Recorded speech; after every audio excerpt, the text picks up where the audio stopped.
فرمایا اللہ نے قرآن میں فرمایا ہے پھر میں بارشیں برساؤں گا، پھر میں پھل دوں گا، پھر میں بیٹے دوں گا۔ آقا کا فرمان ہے، مفہوم ہے۔ اور بہترین خطا کار وہ ہے جو توبہ کرنے والا، جو بندہ کہتا ہے ایسی راہیں کھل جاتی ہیں کہ مولا مجھ سے بڑا کوئی دنیا میں مجرم ہے ہی نہیں۔ آئیں پھر ایک اور چیز بھی تحفہ دیتا ہوں، حضرت امام حسن کا، یہ وہ گھرانہ ہے اہل البیت کا جن کی برکتوں سے معاشرے کو، زمانے کو دنیا بھی ملی، دین بھی ملا، عشق بھی ملا، حرمت بھی ملی، عزت بھی ملی، وقار بھی ملا، مانگنا بھی ملا، رونا بھی ملا، اشک بھی ملے، آنسو بھی ملے، اور اللہ کے خزانوں سے لینے کا مزاج بن گیا۔ اللہ سے لینے کا مزاج انہوں نے بنایا۔ امام حسن بیٹھے تھے جو حضرت امام حسین کے بڑے بھائی تھے رضی اللہ تعالیٰ عنہ، سلام اللہ رضوان اللہ تعالیٰ علیہ اجمعین۔ تو آپ کی خدمت میں ایک شخص آیا، کہا کہ فصل جو ہے وہ میری بہت زیادہ، اس کی کھجور کی بارش ہی نہیں ہے، اور میں نے کچھ جو بیے ہوئے ہیں، کچھ فلاں چیز ہے، بارش ہی نہیں ہے، بارش کی دعا فرما دے۔ فرمایا دعا کرتا ہوں تو ایسا کر، سارا دن استغفر اللہ پڑھا کر، استغفر اللہ استغفر اللہ استغفر اللہ استغفر اللہ۔ وہ چلا گیا۔ ایک اور آیا، یرسل السماء علیکم مدرارا، بارش۔ ایک اور آیا، کہا کچھ بھی نہیں ہے۔ ایسا ممکن ہے کہ میں مالدار ہو سکتا ہوں؟ ہاں ہو سکتا ہے۔ تو فرمایا سارا دن استغفار کیا کر، استغفر اللہ استغفر اللہ پڑھا۔ ایک اور آیا، کہا گھر نہیں ہے، جھونپڑا بھی نہیں ہے، کہ مجھے گھر مل سکتا ہے؟ فرمایا ہاں مل سکتا ہے۔ فرمایا کیا؟ میں استغفار کیا کر، سارا دن استغفر اللہ پڑھا کر، بہت پڑھا کر۔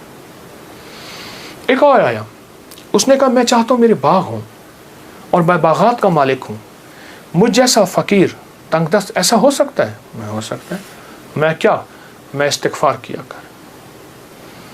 جو سائل آ رہا تھا اسے استغفار بتا رہے تھے۔ جب سارے سائل چلے گئے تو غلام نے پوچھا آقا آج آپ نے ہر بندے کو استغفار ہی بتایا ہے، کیا وجہ ہے؟ فرمایا اللہ نے قرآن میں فرمایا ہے کہ جب تم استغفار کو لازم پکڑو گے، جب استغفار کو لازم پکڑو گے، پھر میں بارشیں برساؤں گا، پھر میں پھل دوں گا، پھر میں بیٹے دوں گا۔ اس میں ایک سائل وہ بھی آیا تھا جس کی اولاد نہیں تھی، اسے بھی فرمایا استغفار کر، اور اس نے میاں بیوی نے خوب استغفار کیا اور اپنے بیٹے عطا فرمائے۔ مدرارا باموال و بنی، انہارا، بیٹے، نہریں، نعمتیں، میوے، رزق، استغفار۔ اچھا استغفار سے مراد کیا ہے؟ استغفار، میں کسی ملک کے ایئرپورٹ پہ جا رہا تھا تو ایک صاحب نا 4 ویل والا وہ بڑا سا وہ تھا بریف کیس، اس کے ہینڈل سے اس کو چلائے جا رہے تھے ایسے تیزی سے، تو ایک دم فلائٹیں نکل رہی تھیں، راستہ تھا، تو ایکسکیوز می ایسے کرتے نہیں، یوں نکل رہے تھے، تو مجھے استغفار یاد آیا، اور ایکسکیوز می کہتے تھے نا لوگ راستہ دے دیتے تھے۔ اچھا جب بندہ استغفار کہتا ہے، استغفار کرتا ہے، ایسی راہیں کھل جاتی ہیں، ایسے راستے کھل جاتے ہیں، ایسی منزلیں آسان ہو جاتی ہیں۔ کیوں؟ فرمایا تم سارے کے سارے خطا کار ہو، آقا کا فرمان ہے، مفہوم ہے، اور بہترین خطا کار وہ ہے جو توبہ کرنے والا۔